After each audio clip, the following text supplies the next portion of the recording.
భయం మనిషి జీవితంలో సహజంగానే ఏర్పడుతుంది. భయం ఒక రక్షణ చర్య. అది మనకు ప్రమాదాన్ని ముందుగానే తెలియజేస్తుంది.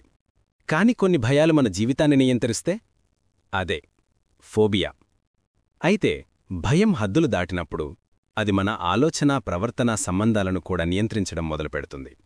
విజ్ఞానశాస్త్రం చెప్తున్నట్లు మన మెదడు లోపల ఏర్పడిన అసహజ స్పందనలనే ఫోబియా అని పిలుస్తారు. పూర్తిగా మనిషి జీవితాన్ని నియంత్రించి భవిష్యత్తును ప్రశ్నార్థకంగా మార్చివేసే ఫోబియా గురించి ఈ వీడియోలో శాస్త్రీయంగా తెలుసుకునే ప్రయత్నం చేద్దాం. ఫోబియా అంటే నిజమైన ప్రమాదం లేకున్నా మనలో భయాన్ని, చెమటపట్టే స్థాయిని, గుండె వేగంగా కొట్టుకునే పరిస్థితిని కలిగిస్తుంది. శాస్త్రీయంగా చెప్పాలంటే ఫోబియా అనేది ఒక యాంగ్జైటీ డిసార్డర్, అంటే ఆందోళనకు సంబంధించిన మానసిక వ్యాధి. ఫోబియా ఉన్నప్పుడు వ్యక్తి యొక్క నాడీ వ్యవస్థ, నర్వస్ సిస్టమ్, మెదడులోని అమిగ్డాలా మరియు హైపోథలమస్ భాగాలు అధికంగా స్పందిస్తాయి. ఫలితంగా గుండె వేగం పెరగడం, చెమట పట్టడం, వణుకు, ఉక్కిరిబిక్కిరవడం వంటి శారీరక ప్రతిస్పందనలు వస్తాయి. దాంతో మనిషి నియంత్రణ కోల్పోతాడు. ఫోబియా ఏర్పడే కారణాలు. Scientific causes of phobias. Genetic కారణాలు, జెనెటిక్ ఫ్యాక్టర్స్. కొన్ని ఫోబియాలు కుటుంబ సభ్యుల్లో తరతరాలుగా కనిపిస్తాయి. కొన్ని రకాల ఫోబియాలో కొన్ని కుటుంబాలలో మాత్రమే కనిపిస్తుంటాయి. ఇవి జన్యు మార్పుల వలన ఏర్పడతాయి. న్యూరోబయోలాజికల్ కారణాలు, న్యూరోబయోలాజికల్ ఫ్యాక్టర్స్. మెదడులో భయ నియంత్రణలో పాల్గొనే ప్రాంతమైన అమిగ్డాలాలో హైపర్ యాక్టివిటీ వల్ల ఫోబియాలు ఏర్పడవచ్చు. అనుభవ కారణాలు, ఎక్స్పీరియన్షియల్ ఫ్యాక్టర్స్. చిన్ననాటొక భయానక సంఘటనను అనుభవించడం వల్ల ఫోబియా పుడుతుంది. ఉదాహరణకు, చిన్నప్పుడు కుక్క కరవడం లేదా ఎత్తునుండి పడిపోవడం జరిగినప్పుడు ఆ భావనలు మన మెదడులో అలాగే ఉండిపోతాయి. క్లాసికల్ కండిషనింగ్ ప్రకారం ఒక ప్రమాదకర సంఘటనతో ఒక వస్తువు కలిపి చూసినప్పుడు దాని ప్రభావం బలంగా మన మెదడులో ఉంటుంది. దానివల్ల భయం వస్తుంది. ఉదాహరణకు, మనమొకసారి పామును చూశాక షాక్కు గురైతే జీవితంలో ఎప్పుడు పామును చూసినా భయం పుడుతుంది. ఫోబియాలు ఎన్ని రకాలు, అవి మనిషిపైన ఏ విధమైన ప్రభావం చూపిస్తాయో ఇప్పుడు చూద్దాం. మిర్మికోఫోబియా, చీమల పట్ల భయం. చిన్న చీమ కూడా శరీరంపై పాకుతుందనే ఆలోచనతోనే కొందరు వణికిపోతారు. చిన్ననాటి చీమ కుట్టడం లేదా చీమల వల్ల గాయం ఏర్పడిన అనుభవం ఈ భయానికి కారణం కావచ్చు. దాంతో మన మెదడులో అతి చిన్న జీవి కూడా ప్రమాదకరమై ఉంటుందనే భ్రాంతి సృష్టిస్తుంది. టెక్నోఫోబియా, టెక్నాలజీ పట్ల భయం. కొత్త సాంకేతిక పరికరాలు, కంప్యూటర్లు లేదా లాంటి టెక్నాలజీలను వాడటానికి భయపడే మనస్తత్వం. నేను చేయలేను లేదా ఇది ప్రమాదకరమనే భయం టెక్నోఫోబియాకి మూలం. భవిష్యత్తు యుగంలో ఇది ఒక సామాజిక అడ్డంకిగా మారుతోంది మరియు ఈ ఫోబియా చాలా సాధారణమైపోతోంది. సెక్సోఫోబియా, లైంగిక చర్య పట్ల భయం. సమాజంలో లైంగికాంశాలు సరిగ్గా ఎవరూ చెప్పకపోవడం వల్ల చాలామంది తమ శరీరంపై లేదా లైంగిక విషయాలపై సిగ్గు, భయం కలిగి ఉంటారు. ఇంకా మన ఇండియాలో అయితే ముఖ్యంగా సెక్స్ అనగానే అది పాపం చేసిన భావన అనుకుంటారు. అదే ఆలోచనతో పాపభావనతో పెరుగుతారు. దీన్నే సెక్సోఫోబియా అంటారు. ఇది వ్యక్తికి ఆత్మవిశ్వాసం తగ్గించడమే కాకుండా మనుషుల మధ్య సంబంధాలలో దూరాన్ని కలిగిస్తుంది. నోమోఫోబియా, మొబైల్ లేకపోవడం పట్ల భయం. ఈ ఫోబియా కూడా సమాజంలో ప్రస్తుతం సర్వసాధారణమైపోతోంది. మొబైల్ సిగ్నల్ లేకపోవడం, ఫోన్ దొరకకపోవడం లేదా ఛార్జ్ అయిపోవడమే కొందరికి తీవ్రమైన ఆందోళన కలిగిస్తుంది. ఇది నేటి డిజిటల్ యుగంలో అత్యంత సాధారణమైన ఫోబియా. నిద్రకు ముందు కూడా ఫోన్ లేకుంటే మనసు అస్థిరంగా ఉండటం దీని లక్షణం. అడిక్టివ్ ఫోబియా, వ్యసనాల పట్ల భయం లేదా వ్యసనంతో కూడిన ఆందోళన. డ్రగ్స్, సిగరెట్, మద్యం వంటి పదార్థాలపై ఆధారపడే వ్యక్తులు వాటి నుండి దూరం కావడం వల్ల వచ్చే భయాన్ని ఎదుర్కొంటారు. మరికొందరికి వ్యసనం పట్లనే భయముంటుంది. నాకు అలవాటైపోతుందేమో అనే ఆలోచనతో బాధపడతారు. సోషియోఫోబియా, సోషల్ యాంగ్జైటీ డిసార్డర్. సమాజంలో మిశ్రమవ్వడంపై భయం. ప్రజల్లో మాట్లాడడం, పరిచయం కావడం లేదా అందరి ముందు ప్రదర్శన ఇవ్వడం పట్ల తీవ్రమైన భయం. ఇతరులు తనను విమర్శిస్తారన్న భ్రమ దీనికి మూలం. ఇది సామాజిక జీవనాన్ని తీవ్రంగా ప్రభావితం చేస్తుంది. సైబర్ ఫోబియా, డిజిటల్ ప్రపంచంపై భయం. ఇంటర్నెట్, కంప్యూటర్లు, సోషల్ మీడియా వంటి వాటి పట్ల భయం లేదా అసహనం. ఆన్లైన్ మోసాలు, ప్రైవసీ కోల్పోవడం లేదా మానసిక ఒత్తిడి వస్తుందేమో అనే ఆందోళన సైబర్ ఫోబియాకి కారణం. ఇది ఆధునిక యుగంలో సరికొత్త మానసిక సమస్య.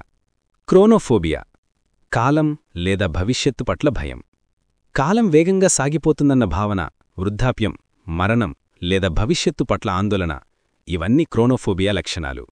ఇది ముఖ్యంగా ఒంటరిగా ఉండేవారి జీవితంలో కనిపిస్తుంది. డిస్టిచిఫోబియా, అపజయం పట్ల భయం, fear of mistakes or failure.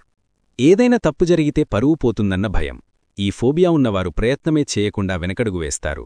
విద్యార్థులలో, ఉద్యోగస్తులలో ఇది చాలా సాధారణంగా ఉంది. ఫోనోఫోబియా పెద్ద శబ్దాల పట్ల భయం.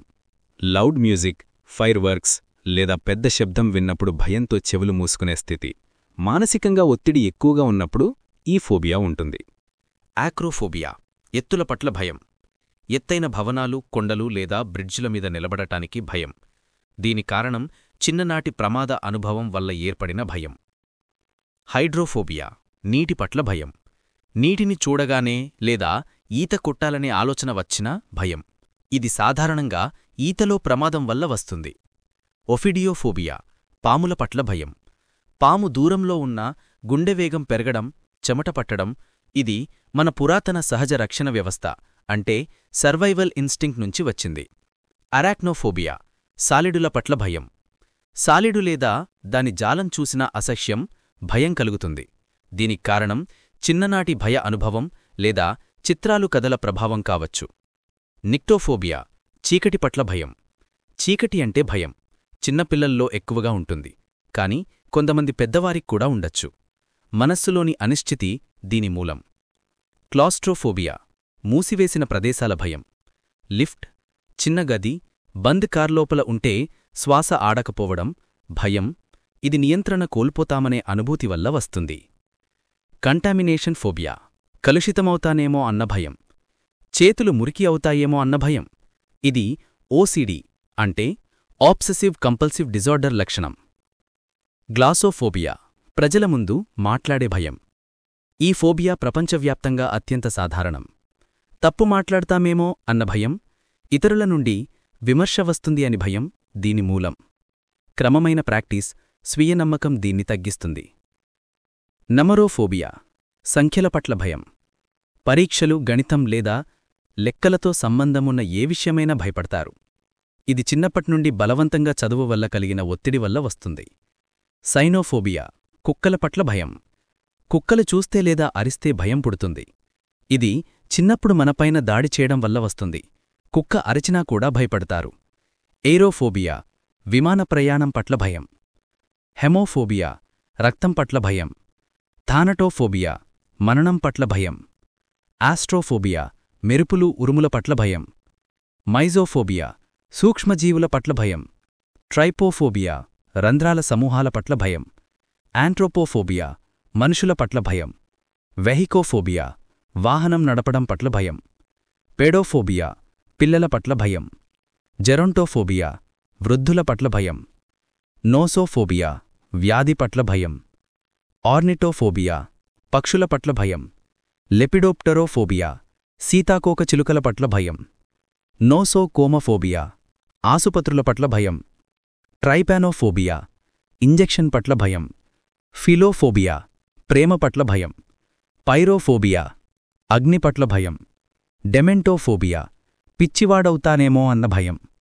నెక్రోఫోబియా మృతదేహాల పట్ల భయం. ఈసోప్ట్రోపోఫోబియా అద్దం పట్ల భయం. మాస్కాఫోబియా ముసుగుల పట్ల భయం. మైజిరోఫోబియా వంట చేయడం పట్ల భయం. హోడోఫోబియా ప్రయాణం పట్ల భయం. డెంటోఫోబియా దంతవైద్యుడు పట్ల భయం. యాంథ్రోఫోబియా పూల పట్ల భయం. థానటోఫోబియా మరణం పట్ల భయం. ఆస్ట్రోఫోబియా ఆకాశం పట్ల భయం. అటోమేటోన్ఫోబియా ప్రతిమల పట్ల భయం. రేడియోఫోబియా కిరణాల పట్ల భయం. బేసిఫోబియా పడిపోతానేమో అన్న భయం. గ్జెనోఫోబియా విదేశీయుల పట్ల భయం. టెలిఫోనోఫోబియా ఫోన్ కాల్ పట్ల భయం. సోఫోఫోబియా కొత్త విషయాలు నేర్చుకోవడం పట్ల భయం. జెనోఫోబియా లైంగిక సంబంధం పట్ల భయం. హెల్మెంతోఫోబియా పురుగుల పట్ల భయం. అమాక్సోఫోబియా వాహనంలో కూర్చోవడం పట్ల భయం. ఇలా ఎన్నో రకాల భయాలు మనలో చాలామందిలో కనిపిస్తూ ఉంటాయి. వీటన్నింటికీ అనుభవజ్ఞులైన డాక్టర్ల దగ్గర చికిత్స తీసుకుంటే అన్ని రకాల భయాల నుండి బయటపడవచ్చు. ఇలాంటి విజ్ఞానాన్ని అందించే మరిన్ని వీడియోల కోసం ఛానల్ను సబ్స్క్రైబ్ చేసుకోండి మరియు మీ సలహాలు, సూచనలు అందించండి. ధన్యవాదాలు. Thank you.